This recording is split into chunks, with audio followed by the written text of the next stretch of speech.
এই মডিউলটো আমি এবিডিনাম উদ্যোগত চিকিৎসকসকলে কেনেদৰে অংশগ্ৰহণ কৰিব পাৰে সেই বিষয়ে শিকিম।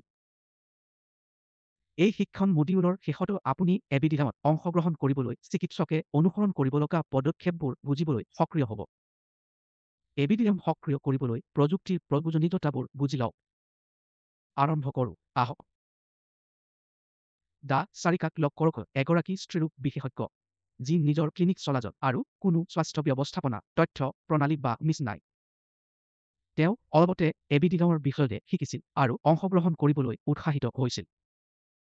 দুটা সৰল পদক্ষেপ অনুসৰণ কৰি ডা চাৰিকা আৰু অন্যান্য চিকিৎসকে কেনেদৰে এবিডিনাম উদ্যোগত অংশগ্ৰহণ কৰিব পাৰে চাওঁ আহক।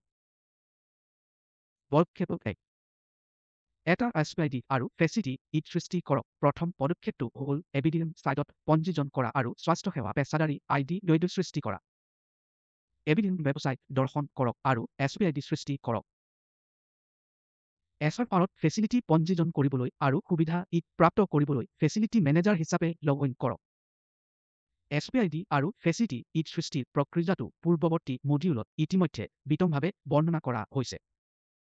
এবাৰ ড চাৰিকাই তেওঁৰ SPID আৰু ফেচিলিটি সৃষ্টি কৰাৰ পিছতো পৰৱৰ্তী পদক্ষেপটো হ'ল এবিডিনাম সক্ৰিয় স্বাস্থ্য ব্যৱস্থাপনা তথ্য প্ৰণালী বা মিছ ব্যৱহাৰ কৰা।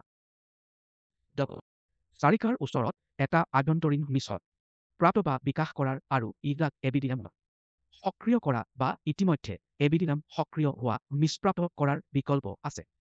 যিহেতু এটা আভ্যন্তৰীণ মিছ বিকশিত কৰা আৰু ইডাক এবিডিনাম সক্ৰিয় কৰাটো সময় সাপেক্ষ আৰু ব্যয়বহুল হ'ব পাৰে। ড চাৰিকাই এবিডিনাম অংশীদাৰ ছাইট পৰিদৰ্শন কৰে আৰু সক্ৰিয় এবিডিনাম মিছনৰ তালিকা আৰু সেইবোৰৰ বিশেষত্ববোৰ পৰ্যালোচনা কৰে। তেওঁ এবিডিনাম সক্ৰিয় মিছৰ বাবে নিম্নতম ব্যৱহাৰযোগ্য সামগ্ৰী MVP নিৰ্দেশনাও বুজায়। উপযুক্ত মিছন এপ্লিকেশ্যন এটা বাছনি কৰাৰ পৰামৰ্শ নিম্নলিখিত মডিউলত বৰ্ণনা কৰা হৈছে। তেওঁ বিভিন্ন বিকল্পৰ তুলনা কৰে আৰু এক মিছন এপ্লিকেশ্যন বাছনি কৰে যি সুলভ আৰু তেওঁৰ ক্লিনিকৰ প্ৰয়োজনীয়তাৰ সৈতে খাপ খায়।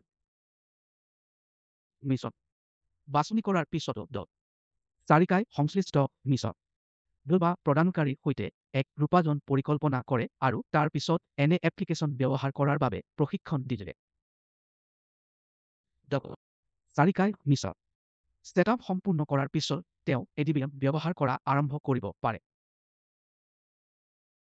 পদক্ষেপ 2 এবিডিনাম সক্ৰিয় কৰিবলৈ মিছ ব্যৱহাৰ কৰক। মিছ হৈছে এক এপ্লিকেশ্যন যি চিকিৎসক আৰু তেওঁলোকৰ কৰ্মচাৰীসকলক তেওঁলোকৰ আভা প্ৰৱেশাধিকাৰ স্বাস্থ্য ৰেকৰ্ড ব্যৱহাৰ কৰি ৰোগী এজনক অন্যান্য সুবিধাৰ পৰা পঞ্জীয়ন কৰিবলৈ অনুমতি দিয়ে যেনে অন্যান্য চিকিৎসালয় পৰীক্ষাগাৰ ইত্যাদি। ডিজিটাইজ ফৰ্মেটত স্বাস্থ্য ৰেকৰ্ড সংৰক্ষণ কৰক। স্বাস্থ্য ৰেকৰ্ডবোৰ অন্যান্য স্বাস্থ্যসেৱা সুবিধাৰ সৈতে ভাগ বতৰা কৰি প্ৰেছক্ৰিপশ্যন ক্লিনিকেল টোকা আৰু চিকিৎসা প্ৰদান কৰে। অন্যান্য বিশেষত্ব যেনে প্ৰিজত তালিকা সৃষ্টি কৰা লিখনিৰ সৈতে কথা কোৱা ইত্যাদি যিদৰে মিছ প্ৰদানকাৰীয়ে উপলব্ধ কৰিব পাৰে। এবিডিনামৰ কেইবাটাও ছফ্টৱেৰ অংশীদাৰ আছে যি ইতিমধ্যে ইডাৰ পৰিস্থিতি তন্ত্ৰত একত্ৰিত হৈ আছে আৰু প্ৰতিদিনে নতুনবোৰ যোগ কৰা হৈছে। ৰাষ্ট্ৰীয় স্বাস্থ্য কৰ্তৃপক্ষই অধিক স্বাস্থ্যসেৱা ছফ্টৱেৰ এপ্লিকেশ্যন এবিডিনামৰ সৈতে সামঞ্জস্যপূৰ্ণ কৰি তুলিবলৈ আৰু এবিডিনাম পৰিস্থিতি তন্ত্ৰত যোগদান কৰিবলৈ উদ্যোগৰ অংশীদাৰ আৰু চৰকাৰী সংগঠনবোৰৰ সৈতে সক্ৰিয়ভাৱে কাম কৰি আছে।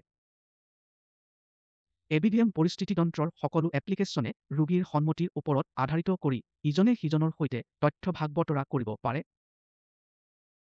সাৰাংশত এবিডিনাম যাত্ৰা আৰম্ভ কৰাটো সৰল।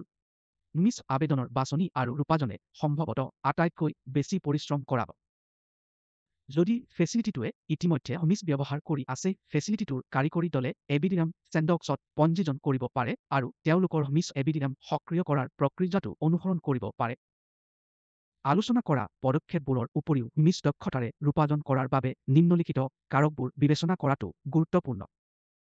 নিশ্চিত কৰক যে কৰ্মচাৰী আৰু চিকিৎসকসকলক মিছন ব্যৱহাৰ কৰিবলৈ সম্পূৰ্ণ প্ৰশিক্ষণ দিয়া হয়। নিশ্চিত কৰক যে কৰ্মচাৰী আৰু চিকিৎসকসকলে স্বাস্থ্য ৰেকৰ্ড সম্পূৰ্ণ কৰিবলৈ মিছন আবেদন ব্যৱহাৰ কৰি আছে। নিশ্চিত কৰক যে বেকআপৰ সৈতে নিৰ্ভৰযোগ্য বিদ্যুৎ আৰু ইণ্টাৰনেট সংযোগ স্থাপন কৰা হৈছে। নিশ্চিত কৰক যে আপুনি মিছন এপ্লিকেশ্যনৰ আপডেট কৰা সংস্কৰণটো ব্যৱহাৰ কৰি আছে। এই মডিউলত সামৰি লোৱা বিষয়বোৰৰ সাৰাংশ সক্ৰিয় এবিডিডম হিচাপে ঘৰুৱা মিশ্ৰণ প্ৰস্তুত কৰাৰ বাবে কাৰিকৰী দলৰ দ্বাৰা চেণ্ডক্স পৃষ্ঠাটো পুনৰীক্ষণ কৰা হ'ব পাৰে। এবিডিএমৰ বিষয়ে অধিক তথ্যৰ বাবে এবিডিএম ৱেবছাইট চাওক আৰু আমাৰ ছ'চিয়েল মিডিয়া হেণ্ডেলত আমাক অনুসৰণ কৰক।